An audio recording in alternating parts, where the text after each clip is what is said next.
Fala galera, Theo Hayashi aqui com vocês, mais um episódio do nosso podcast do Theo Hayashi. Hoje eu tenho material novo também pra vocês. Pega aí teu papel, tua caneta, eu quero falar sobre gratidão, isso mesmo. Gratidão, um tema que todo mundo sabe que a gente tem que ter no coração, mas eu não conheço alguém que não batalha com ingratidão. Eu sei que eu tô numa batalha para aumentar a gratidão dentro do meu coração. Então eu comecei a pensar, qual seria o pré-requisito de gratidão? Eu tenho aqui as minhas razões teológicas, espirituais, entre aspas, mas vamos tentar ser um pouquinho mais prático. Eu quero falar sobre o que você precisa para ter gratidão no teu coração. O primeiro ponto que você precisa para ter gratidão é consciência. Você tem que ser consciente. Como assim, Theo? Cara, você precisa saber pelo que você é grato. Simplesmente falar assim, cara, graças a Deus. É um termo que a gente usa pra lá e pra cá. Pô, graças a Deus, meu. Pô, graças a Deus, São Paulo ganhou ontem. Graças a Deus, o dólar abaixou. Graças a Deus, quando eu cheguei lá, meu, o cara também tava atrasado, mais atrasado que eu, e daí ele não me viu que eu tava atrasado. Seja lá, graças a Deus, o professor desistiu de fazer a prova, de dar a prova. Tenha consciência daquilo que você é grato. Você precisa estar consciente e você precisa intencionalmente contar essas bênçãos para que então você possa focar naquilo que você fala, de fato, isso aqui é um dom de Deus. Então eu sou grato por isso. Pessoas não param para fazer um simples exercício de contar as bênçãos. Só de você começar a contar a bênção, você vai aumentar a tua consciência das bênçãos de Deus na tua vida e, consequentemente, aumenta a tua gratidão. Número 2, depois de consciência, o pré-requisito da gratidão radical é profundidade.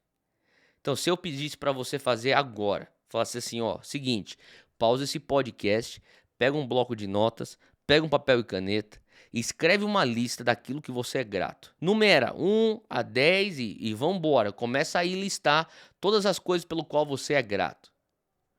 Provavelmente, a probabilidade é alta, provavelmente as coisas que você vai de cara pôr na tua lista, de 10, eu diria a maior parte dessa lista vai ser preenchida por coisas externas e coisas materiais. Por exemplo, graças a Deus eu tenho um carro, graças a Deus eu tenho roupa, graças a Deus eu tenho uma casa, graças a Deus eu tenho comida. Você deve ser grato por isso? Deve, lógico que você deve ser grato. Mas provavelmente desses 10 itens, eu diria a maioria são itens externos e materiais. Coisas que podem ser tiradas de nós. Como eu já mencionei. Então eu quero te desafiar, vai um pouquinho mais fundo. Tenha uma gratidão consistente aquilo que transcende o mundo natural, o mundo material, entende? Relacionamentos, habilidades de você se relacionar com Deus, a paz no teu espírito, a certeza da tua salvação, uma esperança da glória, um perdão incondicional do teu Pai, uma graça maravilhosa que cobre uma multidão de pecados que você já cometeu. Veja bem, tanta coisa. E se você começar a fazer um exercício de falar assim, tá bom, eu já tirei aqui na minha primeira lista as coisas materiais, agora eu vou fazer um exercício para ir um pouquinho mais profundo. Você vai começar a ver que a tua gratidão, além de consciente, ela vai ter profundidade.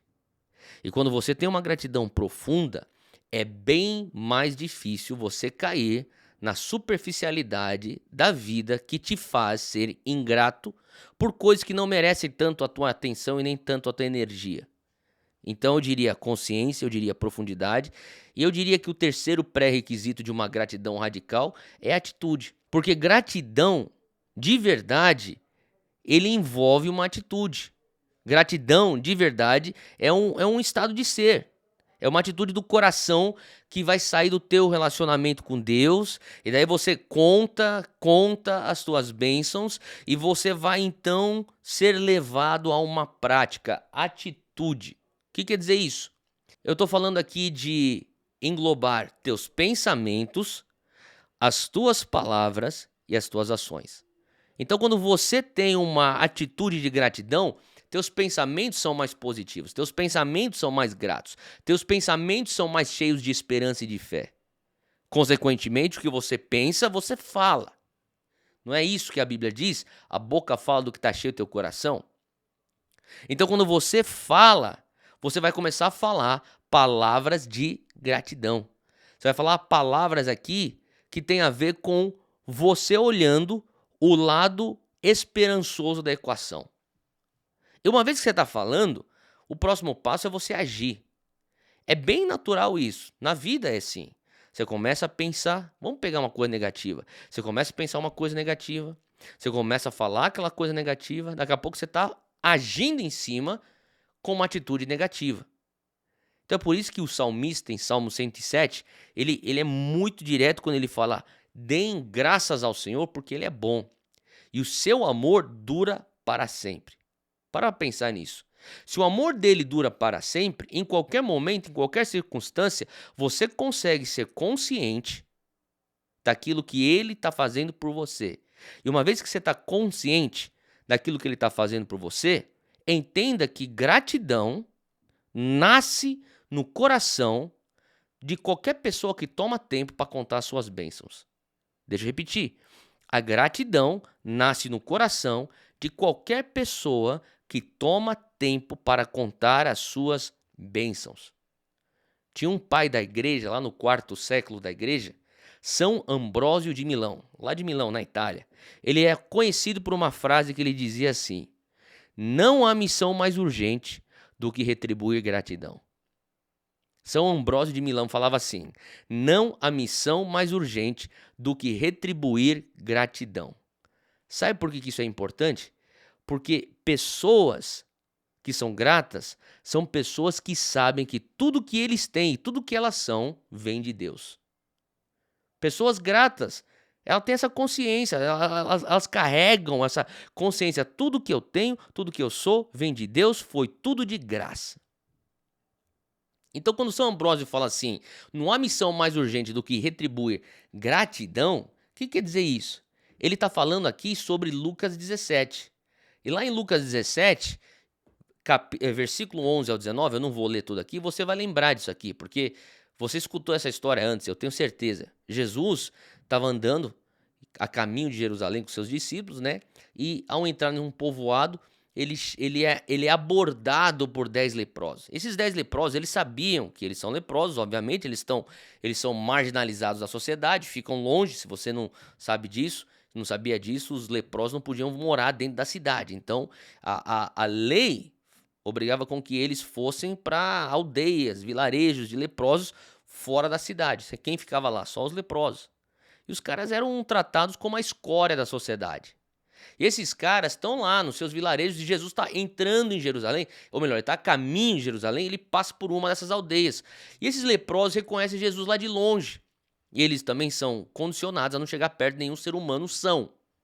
Então Jesus, que não é um leproso, vê eles lá de longe, sei lá, talvez 100 metros, 200 metros de distância, e os caras começam a berrar, começam a gritar, e eles ficam lá gritando: Jesus, mestre, tem misericórdia de nós, tem piedade de nós.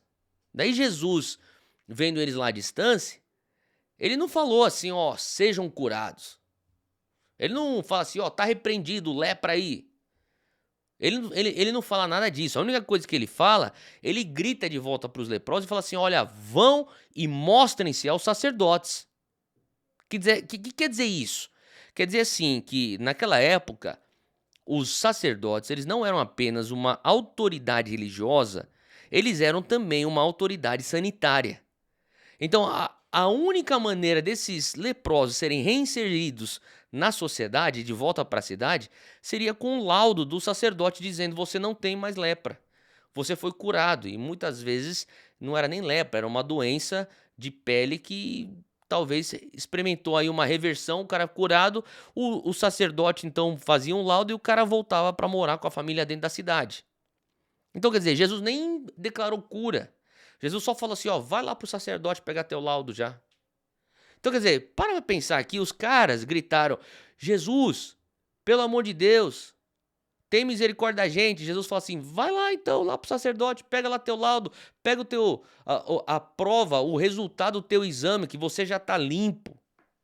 E a palavra diz que enquanto eles iam, quer dizer, os caras não foram curados naquele momento.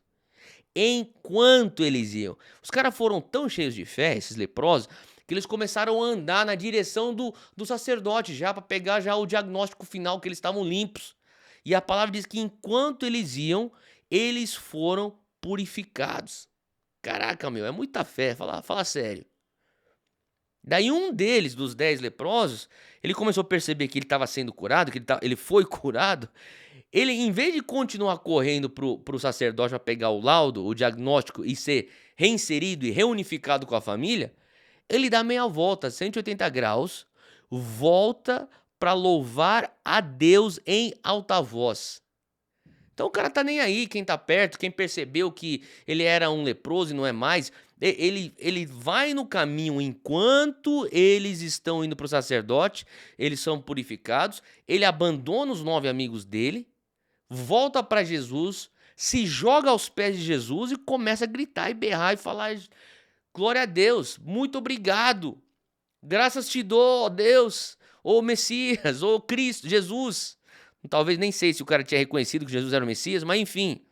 E daí Jesus pergunta pro sujeito que voltou: ó, não foram purificados os 10? Vocês 10 não foram curados no processo? Cadê os seus outros 9 amigos? E daí Jesus pergunta, cara, ele fala pros discípulos: ó, o que voltou foi esse estrangeiro, porque o cara era samaritano. E eu fiquei perguntando, assim, pra mim mesmo, sabe? Cara, que doido, cara, que é justamente o samaritano que volta para ser grato. Então, sabe o que eu entendi na vida? O cara samaritano, que é o cara que é rejeitado pelos judeus, às vezes o cara que mais sofre perrengue na vida são os caras mais gratos. E os caras mais abençoados são os caras meio que sem noção de tão abençoados que são, consequentemente se tornam ingratos. E daí olha só que doido, Jesus olha para esse samaritano que foi curado no corpo físico dele, e ele diz assim: levante-se e vá. A sua fé o salvou. Sozo é a palavra salvou aí. E sozo no texto original, no grego, significa uma restauração no corpo, na alma e no espírito. A fé dele o salvou plenamente, corpo, alma e espírito. Isso é doido. Então, diante desse relato aqui da cura dos 10 leprosos de Lucas 17, eu tirei aqui algumas lições para a gente refletir. Uma das coisas que eu percebi é que para Deus, presta atenção, para Deus, gratidão é mais raro que a fé. Para pensar.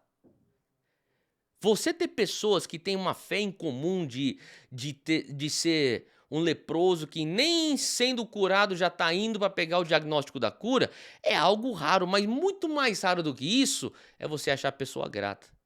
Porque concorda comigo que 10 pessoas foram radicalmente homens de fé, mas apenas um foi radicalmente grato? 10 foram curados num ato de fé. Apenas um volta para retribuir gratidão. Então, no mundo espiritual, no mundo do reino de Deus, às vezes a gente pensa que fé é a coisa mais valiosa, e é sim muito valioso. Mas eu comecei a entender que muito raro é a gratidão. E não só isso. Eu comecei a perceber que às vezes a pessoa começa a se dar conta da nossa dependência de Deus só quando a necessidade atinge os âmbitos físicos. Eu estou falando aqui de necessidade física, que é mais sentida do que as necessidades espirituais. Então os caras estão gritando e pedindo, perdendo a dignidade. Meu Deus do céu, me ajuda, pelo amor de Deus. Aquele desespero lá daquele telefonema lá do fulano, teu amigo que não acredita em Deus, mas tá te ligando pedindo oração. O cara perde a dignidade. A sociedade, ela entra no desespero quando começa a perder dinheiro, perder saúde. Quando começa a perder no âmbito físico. O cara tá morrendo espiritualmente, mas ele tá totalmente desensibilizado para aquilo. Então ele não grita, ele não perde dignidade. Os leprosos estão perdendo a dignidade, chorando, berrando: Jesus, tem misericórdia da gente, tem piedade de mim. Mas eles não estão com essa mesma urgência por uma carência espiritual de ingratidão. Agora, aquele samaritano que foi curado voltou. E da mesma maneira que ele tinha gritado antes de ser curado, agora ele está gritando e falando em alta voz: muito obrigado, Jesus. Eu fiquei perguntando, será que eu carrego o mesmo desespero pelas minhas carências espirituais como eu carrego o desespero pela minha carência física? Isso é um ponto para a gente pensar. E finalmente, às vezes, a gente tem que perceber que a gratidão é a ponte que nos leva da bênção temporária de uma cura física, porque para pensar que todos os 10 leprosos hoje já estão mortos. Nenhum dos 10 leprosos estão vivos. Então, quer dizer, aquela cura daquela lepra foi temporária. Mas a gratidão, ela é muitas vezes a ponte que nos leva de uma bênção temporária para uma bênção plena. Tanto é que Jesus declara para aquele homem: a tua fé te salvou.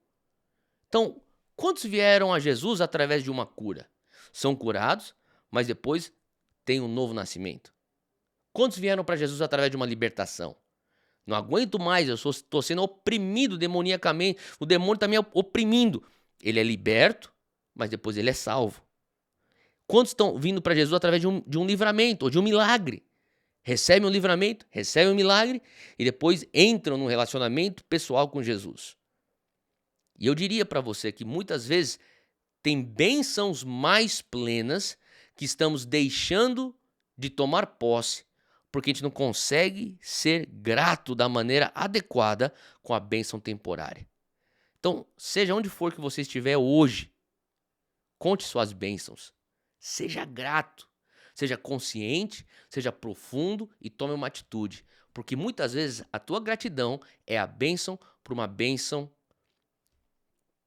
Porque muitas vezes a tua gratidão é a ponte para uma bênção mais plena. Fica aqui mais um episódio do podcast do Theo. Até a próxima. Deus te abençoe.